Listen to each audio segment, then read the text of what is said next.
یہ پناہ بستی عارضی آبادی پر مشتمل تھی جو شہر سے کچھ فاصلے پر غریبوں نے بسائی تھی۔ ان کے پاس نہ اپنی زمین تھی نہ اپنی چھت۔ جب وقت نے ارسلان خان اور ماں بانو کو غربت کی چادر میں لپیٹا تو وہ بھی اسی بستی میں آ بسے۔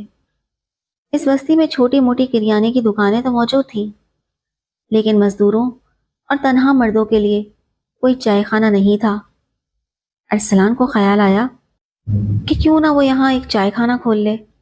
اس نے اپنے 2 کمروں کے کچے مکان کے آگے ایک چھپڑ بنا کر چاروں طرف کناتیں لگا دی اور چند کرسیاں اور میزیں رکھ کر ایک چھوٹا سا چائے خانہ قائم کر لیا۔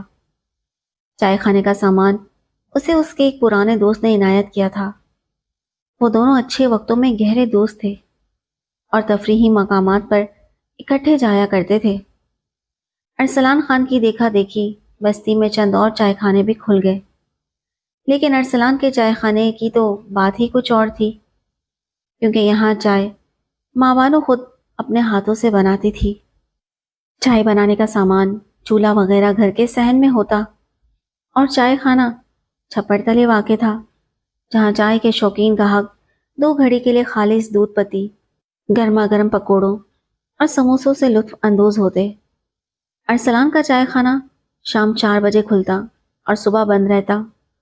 بستی کے اکثر مکین مزدور پیشہ تھے جو شام کو لوٹتے تو تازہ دم ہونے کے لیے ارسلان کے چائے خانے کا رخ کرتے۔ رفتہ رفتہ یہاں رش بڑھنے لگا۔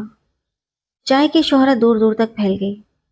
ارد گرد کی آبادیوں سے بھی لوگ یہاں آ کر لذت کام و دہن حاصل کرتے۔ اس مقبولیت کی وجہ ماں بانو کے ہاتھوں سے بنے ہوئے پکوڑے اور سموسے تھے، جو اس قدر لذیذ ہوتے کہ ادھر سے گزر کر شہر جانے والے بھی اپنی سواری روک کر یہ اشیاء خرید کر اپنے گھر لے جاتے۔ اب تو کام کی زیادتی کے باعث مزدور بھی رکھنا پڑے۔ جب آمدنی خاطر خواہ ہونے لگی تو ارسلان نے چائے خانے کی چھت پختہ کروا لی اور 4 دیواری بھی بنوا لی۔ نئی میزیں اور کرسیاں خرید لی۔ اب یہ چائے خانہ نہیں بلکہ ارسلان ہوٹل بن چکا تھا۔ تاہم پناہ بستی والوں کی زبان پر تو اب بھی ارسلان چائے خانہ ہی چڑھا ہوا تھا، لہٰذا وہ اسے ہوٹل نہیں بلکہ اب بھی چائے خانہ ہی کہتے۔ 1 سال بعد ارسلان اس قابل ہو گیا کہ ماں بانوں کے لیے سونے کے بالے اور ہار بھی بنوا دیا۔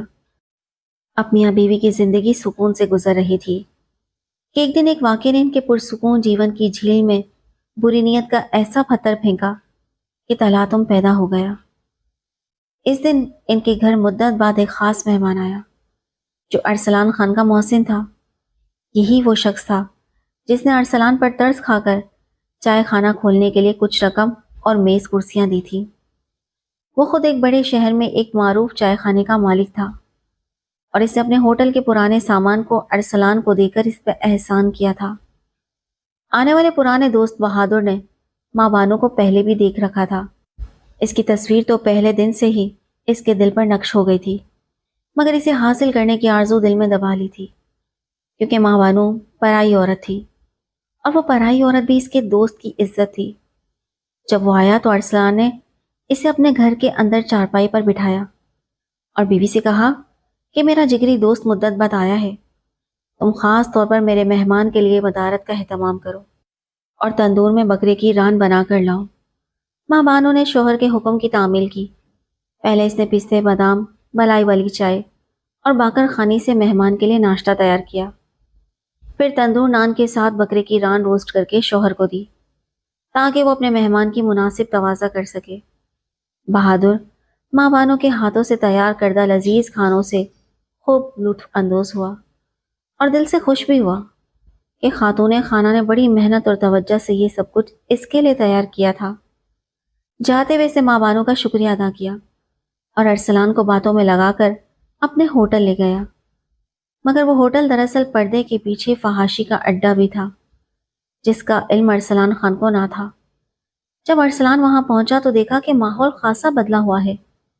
چائے خانہ تو سامنے کے حصے میں تھا، مگر پچھلے حصے میں جہاں بہادر نے اسے بٹھایا وہاں مختلف عمروں اور شکلوں کے لوگ خوبصورت گلاسوں میں سرخ رنگ کا مشروب پی رہے تھے جو قہوہ ہرگز نہ تھا۔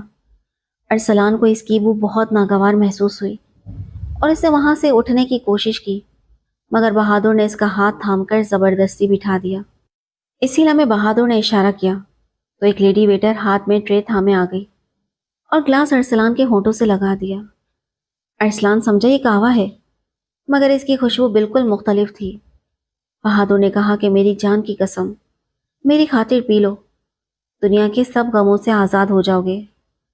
ارسلان نے جواب دیا کہ مجھے اللہ کے فضل سے کوئی غم نہیں، مگر بہادر نے خود گلاس اٹھایا اور زبردستی اس کے ہونٹوں سے لگا دیا۔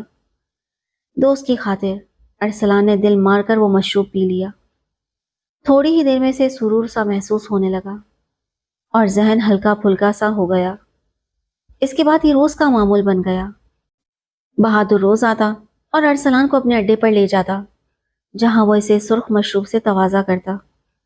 اس مشروب کی مقدار دن بدن بڑھتی گئی اور پھر شراب و شباب نے ارسلان خان کو کہیں کا نہ چھوڑا۔ زیادہ تر وقت وہ نشے کی حالت میں رہنے لگا، جس کی وجہ سے وہ اپنے چائے خانے سے لاپرواہ ہوتا گیا۔ اکیلی عورت ماں بانوں کے لیے چائے خانہ چلانا دو بھر ہو گیا۔ وہ باہر گلہ سنبھالتی اور اندر کچن کا کام بھی کرتی، مگر گاہکوں کو خود چائے پکوڑے اور سموسے پیش نہ کر سکتی تھی۔ ایک ملازم لڑکا رکھا، وہ چند دن بعد ہی بھاگ گیا۔ دوسرا کوئی لڑکا رکھا گیا تو وہ کسی دن اچانک چھٹی کر لیتا اور اس دن ہوٹل بند رکھنا پڑتا۔ اس کے بعد تو ہوٹل ہر دوسرے تیسرے دن بند ہی رہنے لگا، کیونکہ ارسلان کے مزاج میں تبدیلی آ چکی تھی۔ وہ گاہکوں سے تر شروع ہو گیا تھا۔ اگر کوئی گاہک چائے میں میٹھے کی کمی کی شکایت کرتا تو ارسلان بجائے شکایت دور کرنے کے اس پر بگڑ جاتا۔ اگر کوئی گاہک وقت پر ادھار ادا نہ کر پاتا تو ارسلان اسے گالیوں سے نوازتا۔ ان باتوں کا نتیجہ یہ نکلا کہ گاہک آہستہ آہستہ بدل ہو کر دوسرے ہوٹلوں کا رخ کرنے لگے، اور ایک وقت ایسا بھی آیا کہ ارسلان کے ہوٹل پر آنے والے چند گنے چنے لوگ ہی رہ گئے۔ یہ وہ گاہک تھے جو ماں بانوں کے ہاتھوں کے بنے پکوڑے اور سموسے کھانے آتے تھے، اور اس بہانے کبھی کبھار ماں بانوں کی ایک جھلک دیکھ لیتے۔ ماں بانو ان نظروں کی امیدوں سے بے خبر نہ تھی، مگر وہ مشرقی ماحول میں پلی بڑی تھی، جہاں شوہر کو مجازی خدا سمجھا جاتا ہے۔ اسی لیے شوہر کی بری حالت اور بے توجہی کے باوجود اس نے کبھی کسی نوجوان کی طرف آنکھ اٹھا کر بھی نہیں دیکھا۔ آخرکار مایوس ہو کر وہ چند چاہنے والے بھی کہیں اور چلے گئے اور ہوٹل بالکل بند ہو گیا۔ گھر کا اثاثہ آہستہ آہستہ بکنے لگا۔ پہلے ماں بانوں کے زیورات فروخت ہوئے، پھر ہوٹل کا کچھ سامان بیچا گیا، اور آخر میں گھر کے اندر کے کھانے پینے کے برتنوں کی باری آ گئی۔ یوں ایک سجا سجایا چھوٹا سا گھر ویران ہو گیا۔ ارسلان جانتا تھا کہ ابھی بھی کچھ دل پھینک نوجوان ماں بانوں کی ایک جھلک دیکھنے کے لیے ہوٹل میں بیٹھنے کی حسرت رکھتے ہیں۔ اسے یہ بھی علم تھا کہ اگر ماں بانو چاہے تو ان کی تنگ دستی کے دن ختم ہو سکتے ہیں۔ اس نے بارہا بیوی کو اس قسم کے اشارے دیے کہ اگر میں چائے خانے کے گلے پر نہ بیٹھوں تو تم خود بیٹھ سکتی ہو، اس طرح کمائی ہمارے ہاتھ میں رہے گی، ملازم اسے ضائع نہیں کریں گے اور ہم پھر سے اپنا کاروبار جما سکیں گے۔ ماں بانو خوب سمجھتی تھی کہ اب نکمہ ہو جانے پر اس کا شوہر اسے مالک کی گدی پر گاہکوں کے سامنے بٹھانا چاہتا ہے۔ آخر ایک دن ارسلان نے صاف صاف کہہ دیا کہ اب یہ ہوٹل تم چلاؤ گی، کچن کا کام ملازم کریں گے، اور تم گلے پر بیٹھ کر گاہکوں پر نظر رکھو گی، تم ہی چائے کھانے کو باہر سے سنبھالو گی۔ میں پہلے کی طرح یہ کام نہیں کر سکتا، میری صحت ٹھیک نہیں رہتی، اب زندہ رہنے کی بس یہی صورت باقی رہ گئی ہے، تم گاہکوں کو خود سنبھالو۔ یہ کہہ کر اس نے ماں بانوں کو غور سے دیکھا۔ فاقوں کے باوجود اس میں بھرپور کشش باقی تھی، بس ذرا میک اپ کی ضرورت تھی۔ پھر ارسلان نے بیوی سے کہا کہ وہ اب مناسب سا میک اپ کیا کرے اور کوئی اچھا سا سوٹ پہن کر گاہکوں سے خود پیسے وصول کیا کرے۔ ماں بانو نے حیرت سے پوچھا، ایسا تم نے سوچا بھی کیسے؟ ارسلان بولا، میں نے نہیں سوچا، بہادر نے سوچا ہے۔ اس کا کہنا ہے کہ غربت کو شکست دینے کے بہت سے طریقے ہوتے ہیں، اسی نے مجھے سمجھایا ہے کہ مصیبت سے لڑنے کا ایک طریقہ یہ بھی ہے کہ تم مالک کی گدی پر بیٹھ جاؤ، وہ آنے والا ہے، تاکہ تمہیں خود سمجھا سکے کہ عورتوں کو مردوں کے ساتھ مل کر کام کرنا چاہیے۔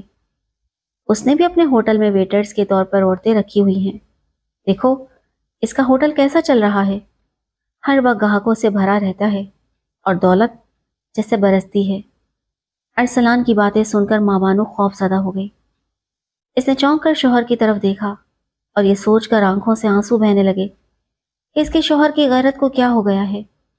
کیا واقعی نشہ انسان کی حمیت اور غیرت کو ختم کر دیتا ہے؟ جب ارسلان نے اسے یوں ہی سوچتے ہوئے پایا تو سختی سے حکم دیا کہ تیار ہو جاؤ اور اچھا سا سوٹ پہن لو، ابھی بہادر آنے والا ہے۔ ماں بانو نے انکار کیا تو پہلی بار اس کا مجازی خدا اس پر بگڑ گیا۔ اس کے منہ پر تھپڑ مارا اور زور سے دھکیل دیا، جس سے وہ فرش پر جا گری۔ 2 دن کی بھوکی ہے اور اب بھی اکڑ دکھا رہی ہے۔ ماں باپ تیرے مر گئے، اب آخر کہاں جائے گی؟ میں بھی آتا ہوں آدھے گھنٹے میں، میرے آنے سے پہلے ہاتھ منہ دھو کر تر و تازہ ہو جانا۔ یہ کہہ کر وہ کمرے سے نکل گیا۔ اس کے جانے کے بعد ماں بانو سسکتی ہوئی اٹھی۔ اسے فیصلہ کر لیا کہ وہ مر جائے گی، لیکن کسی قیمت پر مردوں کا نشانہ نہیں بنے گی، ورنہ کل تک جو اس کے ہاتھ کی بنی چائے اور پکوڑوں کے عاشق تھے وہ اس کے عاشق گاہک بن کر آنے لگیں گے۔ اس نے چائے خانے میں دوڑتے بھاگتے چوہوں کے لیے رکھی گئی زہریلی گولیاں اٹھائیں اور پھانک لی۔ خالی پیٹ گولیوں نے فوراً اثر دکھایا۔ تکلیف شدید ہو گئی جو اس کی برداشت سے باہر تھی۔ اس کا دل چاہا کہ باہر جا کر کسی کو بتائے کہ اس نے زہر کھا لیا ہے تاکہ کوئی اسے اسپتال لے جائے اور اس کی جان بچ جائے۔ اس نے دروازے کی طرف جانے کی کوشش کی مگر دہلیز پر ہی گر گئی۔ شاید بدن میں طاقت نہ رہی تھی، یا شاید اس نے یہی سوچا کہ جسم کے پنجرے سے اپنی بے بس اور بے چین روح کو آزادی ہو جانے دے۔ اس کی روح قفس عنصری سے پرواز کر چکی تھی۔ جب ارسلان خان کمرے میں آیا تو ماں بانو دہلیز پر پڑی ملی۔